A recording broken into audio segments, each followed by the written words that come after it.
Hello friends, CKD stock market news channel के अंदर आप सभी का स्वागत करता हूं। चैनल पर पहली बार विजिट कर रहे हैं तो चैनल को सब्सक्राइब कीजिएगा। आज मैं आपके सामने एक बहुत बेहतरीन म्यूचुअल फंड की चर्चा यहां पर करने जा रहा हूं। तो इसका इन डेप्थ एनालिसिस देखिएगा। यहाँ पर एक्सपेंस रेशियो की बात करेंगे, नेट एसेट वैल्यू की बात करेंगे, साथ ही साथ ये भी बात करेंगे किन किन शेयर्स के अंदर इस म्यूचुअल फंड का पैसा पड़ा हुआ है, और साथ ही साथ बीच बीच में कुछ क्वेश्चंस के आंसर देने की भी कोशिश करेंगे। नेट एसेट वैल्यू की सबसे पहले बात करें तो देखिए 423 रुपये का इसका एनईवी है। एक साल में रिटर्न देखो 38% का CAGR, मैक्सिमम देखेंगे तो 18% का CAGR, 5 साल में 24% का CAGR और 3 साल में 25% का CAGR। जबकि मैं बार बार म्यूचुअल फंड के अंदर आपको CAGR बोलूँगा, इसका मतलब होता है म्यूचुअल फंड के अंदर आपको जो रिटर्न होता है वो कंपाउंड होकर के मिलता है। मैक्सिमम देखिए 18% का CAGR इसी वजह से बोलते हैं कि कई बार जो अगर आपको वेल्थ क्रिएट करनी है वो सिर्फ आपकी इक्विटी के अंदर इन्वेस्ट करने से बन सकती है। अब इक्विटी के अंदर इन्वेस्टमेंट करने के दो ऑप्शन है, या तो आप डायरेक्टली शेयर्स को खरीद और बेच कीजिए, और नहीं तो आप म्यूचुअल फंड्स के माध्यम से शेयर मार्केट के अंदर पैसे डाल सकते हो। और मेरा मानना है कि आज की जो यंग जनरेशन है, न्यू जनरेशन है, अगर आप कोई इतना ज़्यादा फाइनेंस का नॉलेज नहीं है, आपने कॉमर्स इतना ज़्यादा नहीं पढ़ा है, तो मेरा मानना है कि आपको म्यूचुअल फंड्स के माध्यम से ही शेयर मार्केट में इन्वेस्ट करना चाहिए, क्योंकि कहीं ना कहीं ये कन्वीनियंट भी है और एक लॉन्ग टर्म में इन्वेस्टर बनने के लिए ये प्रेरित भी करता है। ठीक है, इसके साथ साथ देखिए कितना कंसिस्टेंसी के साथ इस म्यूचुअल फंड ने रिटर्न अपने इन्वेस्टर्स को बना के दिया है। ये बहुत ही ज़्यादा कंसिस्टेंट म्यूचुअल फंड है। वैल्यू रिसर्च ने इसी वजह से इस म्यूचुअल फंड को 5 आउट ऑफ 5 रेट किया है। हालांकि एग्रेसिव कैटेगरी के अंदर इस म्यूचुअल फंड को तीसरा स्थान मिला हुआ है। संजीव शर्मा, वासव सहगल, अंकित पांडे साहब इस म्यूचुअल फंड को मैनेज करके चल रहे हैं। 3 महीने में देखिए 10% का एब्सोल्यूट रिटर्न इन्होंने बना के दिया है, 6 महीने में 22% का, 1 साल में 38% का, 3 साल में देखिए 96% का 3 साल में रिटर्न बना के दिया है। जो लोग कहते हैं शेयर्स में डायरेक्टली शेयर्स के अंदर पैसे डालने से ही करोड़पति बन सकते हैं, ऐसा नहीं है। आप म्यूचुअल फंड के माध्यम से भी इन्वेस्ट करके आप करोड़पति या जो आपका टारगेट है उसको अचीव कर सकते हैं। सिंपल सी बात है कि म्यूचुअल फंड के अंदर जो कंपाउंड होता है चीज़ें, कंपाउंडिंग का बेनिफिट आपको लॉन्ग टर्म में मिल सकता है। 5 साल में देखिए 203% का रिटर्न, 10 साल में 505% का रिटर्न इस म्यूचुअल फंड ने बना के दिया है। पर जैसे ही बात हम इक्विटी पे पहुंच जाते हैं, चाहे वो म्यूचुअल फंड्स के माध्यम से हो, चाहे वो शेयर्स के डायरेक्टली इन्वेस्टमेंट करने के बारे में हो, वहाँ पर आपका रिस्क वेरी हाई रहता है। क्योंकि अल्टीमेटली क्या होता है, शेयर मार्केट कहीं ना कहीं आपका कंपनीज के फंडामेंटल्स पर, कंपनी के बिजनेस पर तो डिपेंड करता है। साथ ही साथ जो एक्सटर्नल एनवायरनमेंट में चीज़ें चलती है, लाइक पॉलिटिकल इश्यूज हो गए, इकोनॉमिक एस्टिमेट्स हो गए, इनमें कभी भी कुछ भी बदलाव आता है तो इसका डायरेक्टली इम्पैक्ट शेयर मार्केट के ऊपर पड़ जाता है। इसी वजह से रिस्क आपका वेरी हाई रहता है। क्वांट एब्सोल्यूट फंड की बात करेंगे, कई सारे इन्वेस्टर्स को नहीं पता है, तो इसी की वजह से यहाँ पर इसका असेट साइज भी बहुत छोटा है। पर किसी भी म्यूचुअल फंड का जब असेट साइज छोटा होता है, NFO की बात नहीं कर रहा मैं, किसी भी म्यूचुअल फंड का अगर असेट साइज छोटा रहता है तो कहीं ना कहीं उसके अंदर एक वैल्यू क्रिएशन की चीज़ रहती है, उसके अंदर एक ये पोटेंशियल रहता है कि वो आने वाले समय में अच्छा रिटर्न दे सकता है, या जब भी शेयर मार्केट गिरेगा तो ये कंट्रोल में अपने आप को रख सकते हैं। क्योंकि असेट साइज छोटा है तो अगर उसको बेचने के ऊपर आएंगे तो डेफिनेटली ये ईजिली तरीके से बेच सकते हैं। वहीं असेट साइज जब 40-50 हज़ार करोड़ रुपए के आसपास का होता है तो बेचने में दिक्कत आती है। इसी वजह से आपने सुना होगा कि बीच में स्मॉल कैप और मिड कैप बहुत ज़्यादा गिरे, क्योंकि सिंपल सी बात ये थी कि सेबी ने एक स्ट्रेस टेस्ट करवा लिया था। हालांकि स्ट्रेस टेस्ट के अंदर बताना था कि अगर आप कोई जब सारी की सारी पब्लिक आपके अगर पोर्टफोलियो को 50% के आसपास बेच दे या 25% के आसपास बेच दे तो आप उनका पैसा कितने दिन में दे सकते हो। तो जनरली ऐसा बहुत कम देखने को मिलता है, पर फिर भी यहाँ पर बताना जरूरी है। 1787 करोड़ का इसका असेट साइज है। 0.75% का एक बहुत छोटा सा एक्सपेंस रेशियो है। 2.52% का कैश होल्ड करके चल रहे हैं। क्रिसिल हाइब्रिड 35-65 एग्रेसिव इंडेक्स को ये फॉलो करते हैं। 15 दिन के अंदर निकलने की कोशिश करोगे तो 1% का एग्जिट लोड भी आएगा। तो केवल 15 दिन का इन्होंने एक तरीके से ब्लॉक रखा है, ब्लॉक हेड रखा है। बेचेंगे तो कोई दिक्कत नहीं है, लेकिन 1% अलग से आपको पे ऑफ करना पड़ेगा।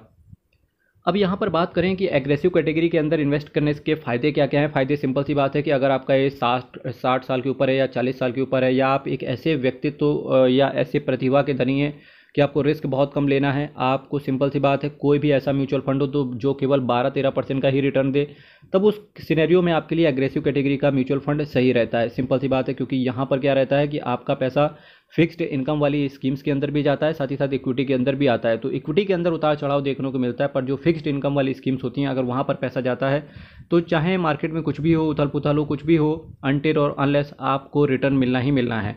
तो इसकी वजह से एग्रेसिव कैटेगरी के म्यूचुअल फंड्स बेहतरीन हो जाते हैं। अब हम अगर यहाँ बात करें कि किन किन सेक्टर्स के अंदर पैसा है, तो देखिएगा एनर्जी के अंदर डाला है इन्होंने पैसा, 21%, बहुत बड़ा स्टेक एनर्जी के अंदर गया है।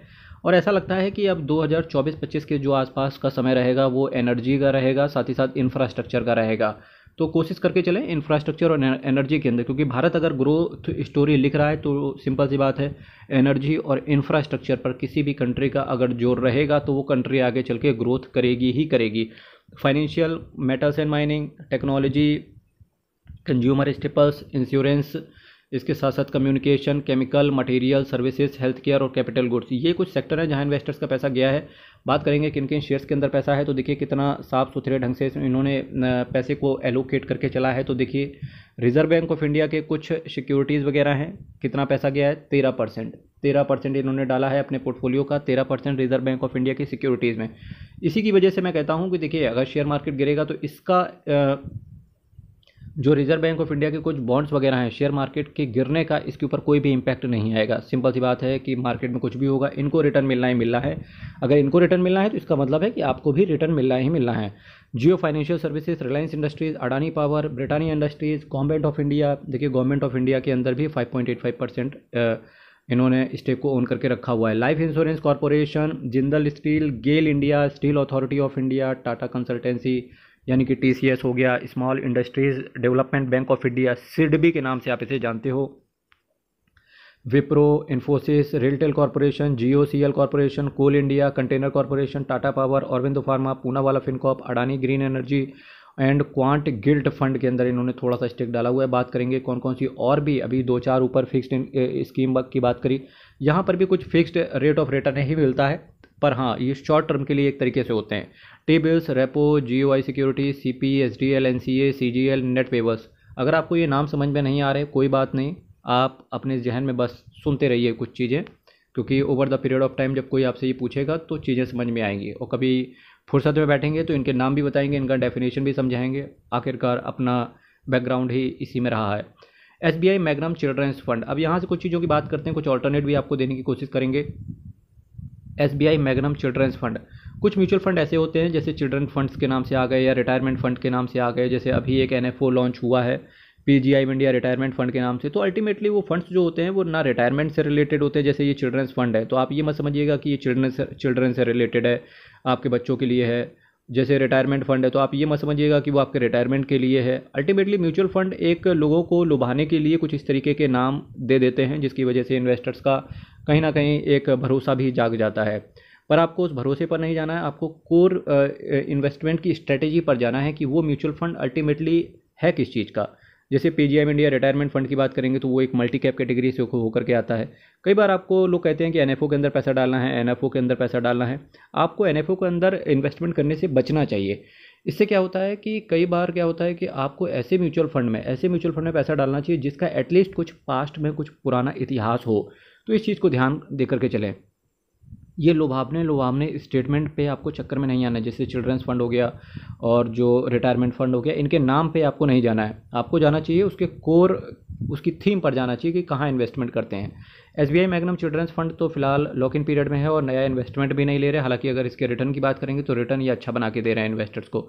ICICI prudential equity and debt fund भी बेहतरीन है। Bank of India mid and small cap equity and debt fund भी कुछ बेहतरीन कैटेगरी में आता है। अगर आपको क्वांट का एक्टिव फंड पसंद है, क्वांट का ये एब्सोल्यूट फंड पसंद है, तो डेफिनेटली आपको इन म्यूचुअल फंड्स के भी एक बार रिव्यू चेक करने चाहिए।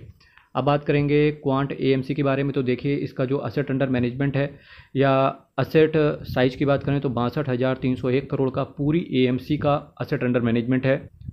टोटल अगर मैं यहाँ से स्कीम की बात करूँ तो 83 स्कीम्स के साथ ही आते हैं, 83 स्कीम के साथ ही आते हैं। धीरे धीरे इनकी स्कीम बढ़ रही है और असेट अंडर मैनेजमेंट भी इनका धीरे धीरे बढ़ रहा है। चलिए यहीं से विदा लेंगे। चैनल को सब्सक्राइब कीजिएगा, वीडियो को लाइक कीजिएगा। हर हर महादेव, अयप्पा शरणम हरि शरणम। बहुत बहुत धन्यवाद।